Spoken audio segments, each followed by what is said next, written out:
What's up? What's up? What's up? This your boy Q the Content Guy, and we are back. We are back for a brand new episode of the Real Housewives of Atlanta. Please check out my latest videos of Housewives of Beverly Hills and the new series Love and Marriage DC, starring the one and only Monique Samuels.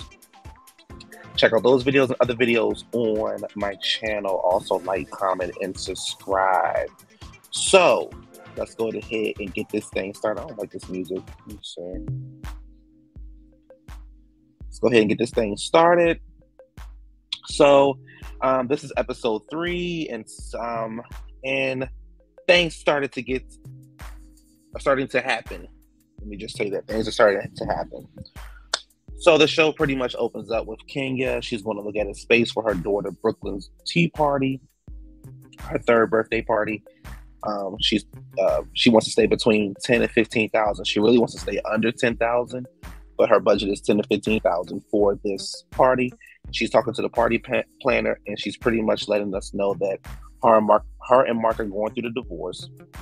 She has physical custody of Brooklyn, but Mark can come see Brooklyn whenever he wants, as long as he's in Atlanta. There's no limitations as long as he's in Atlanta. She's getting child support, and she doesn't understand why he doesn't want to just go ahead and sign the papers, and things like that, and just get this through. I think he doesn't want to sign the papers because he wants to give Kenya hell, and he probably feels like, or he knows that she's done with him and he's not coming back. But I think he wants to continue to give her hell, and he still wants to be mentioned on the show, which he's always going to be mentioned on the show because they have a child together. But he just wants to be an asshole and give her hell. We know Mark's an asshole since the day we get this man and walked up on our TV screens. But I would be like, can you sign these papers so you can go on with your life and I'm going with my life? Sheree is in the gym. She keeping that body right, baby. Sheree's body, yaddy, yaddy, yaddy. Marlo comes into the gym, and Marlo like, I came in here to be cute. I ain't coming here to work out. Marlo probably do like a total like 30 seconds on the machines. It was fun. It was a nice little scene. We learned that Sheree's oldest son, Cairo, is in the wardrobe department for Tyler Perry. And Marlo's coming in there to ask her about how it feels to be raising. Can she get some advice pretty much on how to raise boys, knowing that Sheree raised one? And so they start having that kind of conversation. And then they switch over to the assistant. And Marlo tells Sheree that, I know Drew's assistant knows you, or you used to work together. Now, what I just realized about this tea is the guy Anthony, who's the assistant, was the same guy. I don't know if y'all remember, but maybe 3 seasons ago on Basketball Wives, when Jackie and Malaysia was getting ready to get into that huge fight because somebody was going around telling Malaysia's business about she didn't have no money and things like that. Well, that was Anthony. So this is the same assistant. So he been messy. He been messy since then, and he's still being messy now. And then she got her little ugly gay ass up on TV being messy. So she just messy, and Drew is messy. That's why Drew put her ass up there. Because I'm trying to figure out why the fuck Drew still need 3 assistants. That's what I'm trying to figure out. You ain't doing shit to make that you need 3 assistants. So anyway, pretty much just Sheree's pissed off. She's mad at Kandi. She's like, Kandi should have called me. She mad at Drew. She's like, Drew should have called me. I'm not going around telling all your business. And I could, but I'm not going around telling all your business. You telling everybody about me instead of just coming to me. You got my number. You should have called and told me. I'm going to get into Drew ass later on, because I got something for her ass. She done pissed me off. The next scene is pretty much Kandi. We learned she's having a meeting with her manager, I think that's her manager, she was talking with. And the ticket sales for Thoughts of a Colored Man have went up. And we learned that she's trying to do more acting. She's up for a role where she plays a lesbian. Todd comes in. He's pretty much like, I'm cool with seeing my wife with another woman. I'm cool with it. And they kind of get into it a little bit. They're not having as much sex anymore. Kandi's like, she got to step her game up. And they both feel some type of way with each other because Kandi's doing things separately and Todd is doing things separately, but they both feel some kind of way. And then Todd also feels some kind of way, like when he's doing the hard work, he's still known as Kandi's husband, or Kandi's getting the credit for it. I don't think that's ever really going to change. I think since Kandi has gotten on Housewives, no, I'm not even going to say that. I want to say since she's gotten married to Todd and they started doing more and more, Kandi fame has really gotten more popular than what it already was. We used to just know her as the girl from Escape.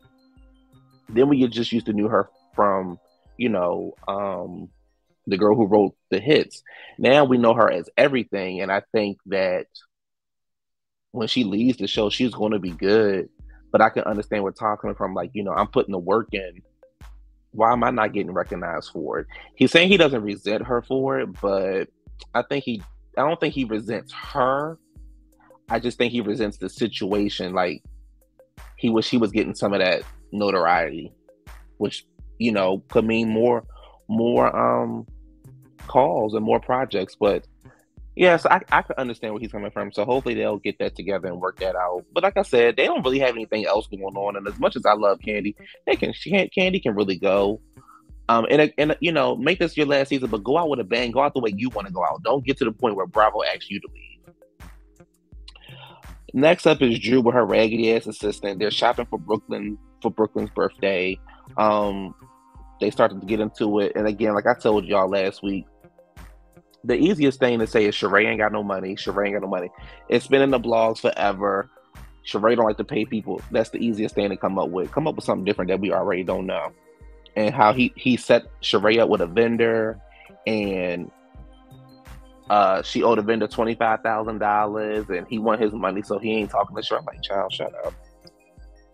Sanya calls Drew. She's hysterical right now. She is, scared. She ended up getting into 18 would have sideswept her and started dragging her car. So she's, out of her mind. Drew goes to run and pick her up. So that was a really scary moment.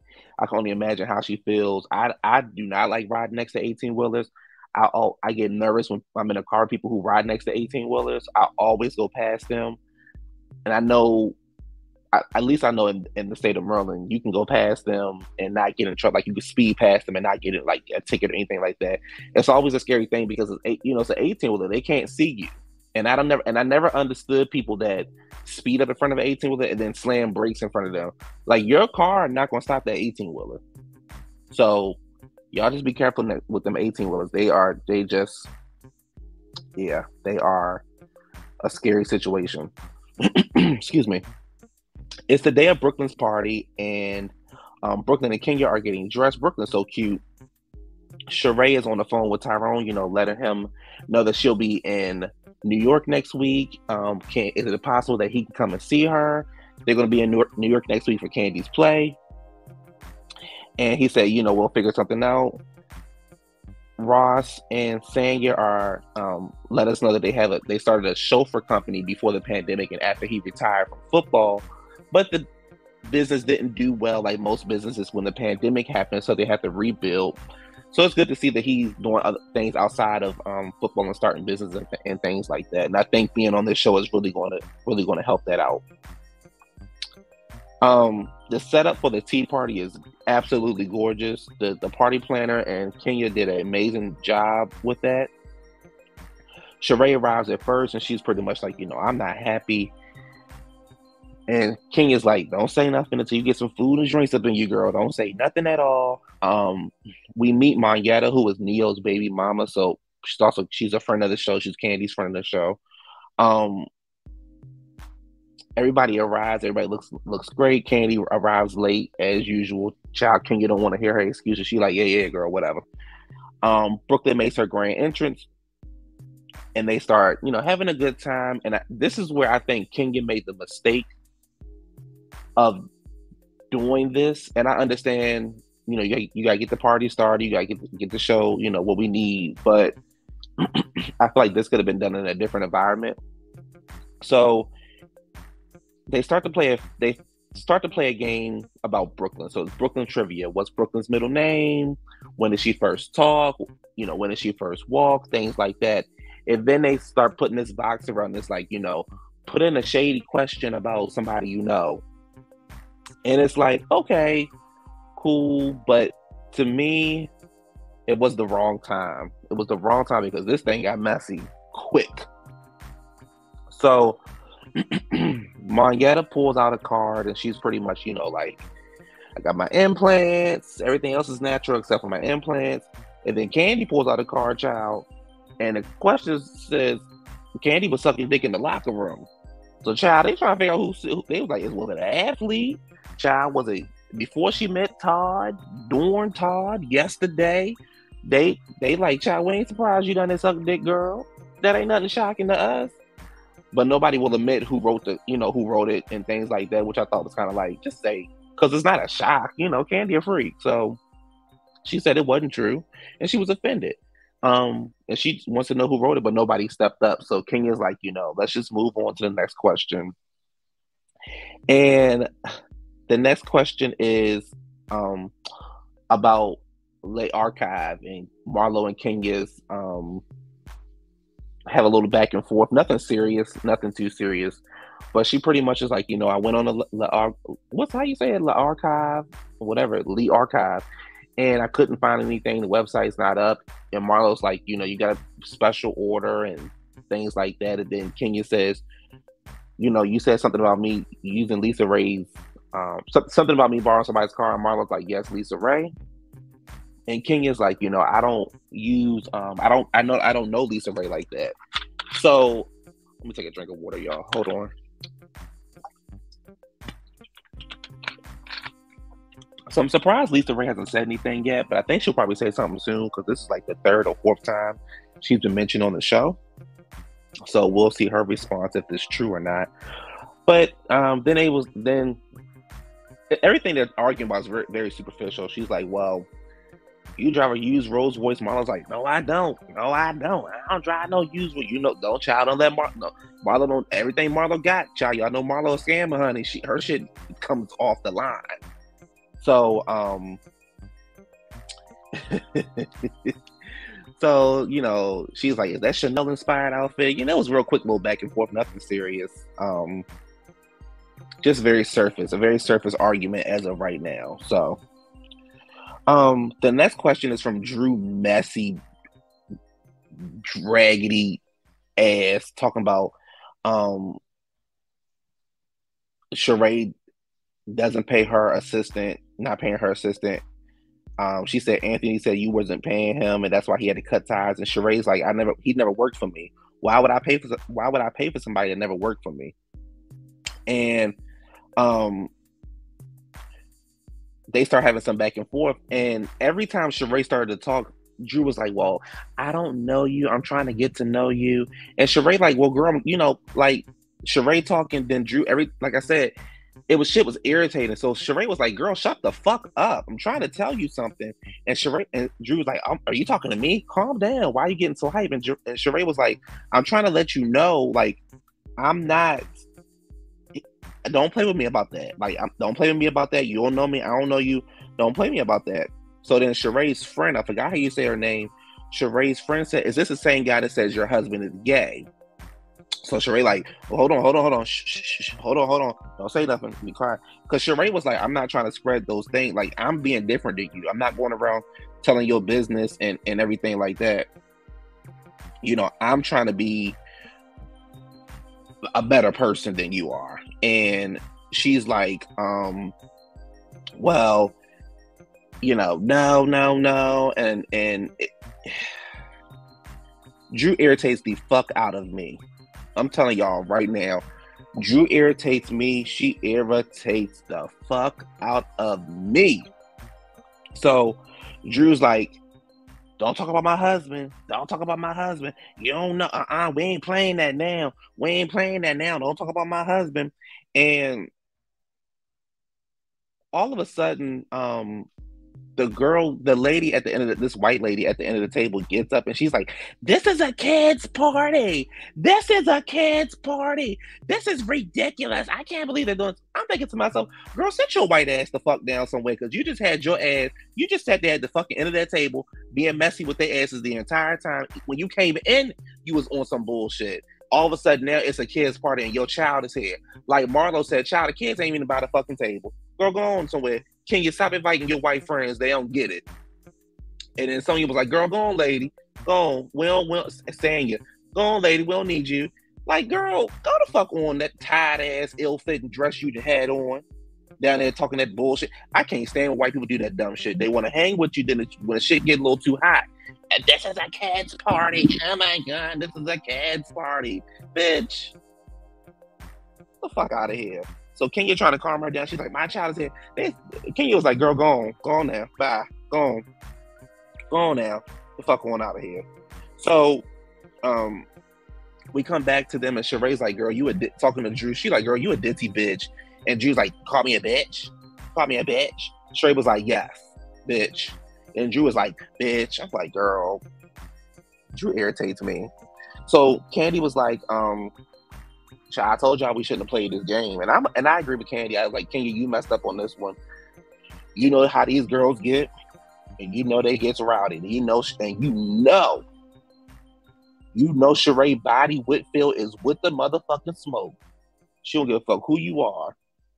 So Kenya in her confession was like, "Child, what did I do?"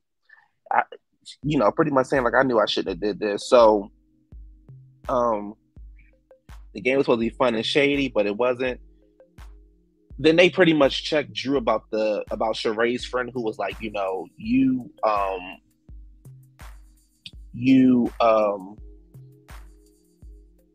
went off for her. She's trying to tell you the same thing that the assistant said. Oh, also Sheree was like, you could have came to me and talked to me because you had my number, but you went to Kandi, then Kandi went to Marlo, and then Kandi went to Kenya, but nobody came to me. So I understand why she felt some kind of way about Kandi. And then and the girl was like, and Drew was like, "What? I didn't hear her say that. What did she say?" They're like, "Girl, she was saying that you should be mad at Anthony, not the friend." And then Drew was like, "Well, Anthony's on probation." Kandi like, "Probation? Girl, he just sat there and said your husband was gay." And Drew was like, I didn't hear that. What?" And then she was like, "All I heard was you say my husband." And they looking at her like, "Girl, shut the fuck up." And then Sheree in her confessional was like, "Shit, this bitch ditzy." And I agree with Sheree. Girl, you ditzy as fuck. If you think that nigga ain't running around town telling your fucking business the same way he done there telling Jackie business, Sheree business the same way he was down there telling Malaysia business to everybody else. Girl, you stupid and ditzy as fuck. I can't stand Drew. I can't stand her. I can't stand Ralph and his Beijing. Drew is dumb. She's fucking dumb, and get her the fuck off the screen. It's the third episode, and I am sick of her ass. I was sick of her last season. I'm sick of her. I'm sick of it. So, they get up and they try to leave, and they try to, part in the party, and everybody's like, and Marlo was like, me and King have our little, back and forth, but we are able to get over it. I'm sure you ladies can get over it, just like sit down and have a conversation or something like that. Baby, and Sheree wasn't for it. Sheree was like, she should have came to me. She should have came to me. She should have came to me, blah, blah, blah. Here go Drew. I have a name. Sheree was like, she. So then Kenya gets in the middle. She's trying to shut things down. Here go Drew with her fucking stupid ass. They was like, "All right, y'all, we going to New York. We can worry about this another time. Tonight's not the night." And they was like, "Y'all ready for New York?" And Drew was like, "Yeah, I'm ready for Broadway." As she starts pointing, she was like, "I'm ready for Broadway, girl. I'm ready for Broadway," putting her hand in Sheree's face. And Sheree looking at her like, "Bitch, do you not know who the fuck I am? I will hurt your ass up in here. Don't put your motherfucking hand in my face." And they trying to get Drew to chill. They like, "Drew, you need to chill." And everybody in there telling her, "You need to chill before Sheree fuck your ass up." And Kandi was like, "Girl, you don't know Sheree got a mean right hook. You ain't heard that in the street?" And she like, "I gotta mean everything." No, what you got is a raggedy body. You got a mean husband and a gay ass assistant running around town telling your business. And I wouldn't be surprised if Ralph was down there sucking dick. That's what you need to be worried about. Go and keep putting your hand in Sheree's face. Sheree will fucking break that goddamn hand of yours. And even Kenya was like, girl, you need to chill out before you get a beat down. Like, Sheree, like, bitch, I ain't that girl. Don't play with me. When I tell you I'm so sick of Drew, I am sick of Drew and this raggedy body Drew got. This dropping with Drew fake workout plan she done got. The way her husband and their fake storyline, his ignorant, raggedy, evil ass. I'm sick of looking at Drew. I liked Drew when she was starring, when she was acting. Outside of that, somebody like Drew, I would have to get with Drew. I would have to get with her motherfucking ass. That's it. It was a good episode, but things started getting heated up towards the end. We know that, so we now know pretty much who's going to be beefing. At least the first half of the season is going to be Drew and Sheree. And I promise you, Sheree going to eat Drew ass up every motherfucking time. And I'm always going to be Team Sheree. You played with the wrong one. Don't worry about if your husband down there sucking dick, girl. How about you do that? Anyway, y'all, like, comment, and subscribe. Next week, the shit gets started again when they get to New York. I'll see y'all next week. Don't forget to check out my other reviews from Atlanta. Don't forget to check out Weekend Sessions. Don't forget to check out Real Housewives of Beverly Hills, Love and Marriage DC, my last 2 reviews of Real Housewives of Atlanta. And I will see y'all coming up this week for fresh content. Like, comment, and subscribe. Thank you very much.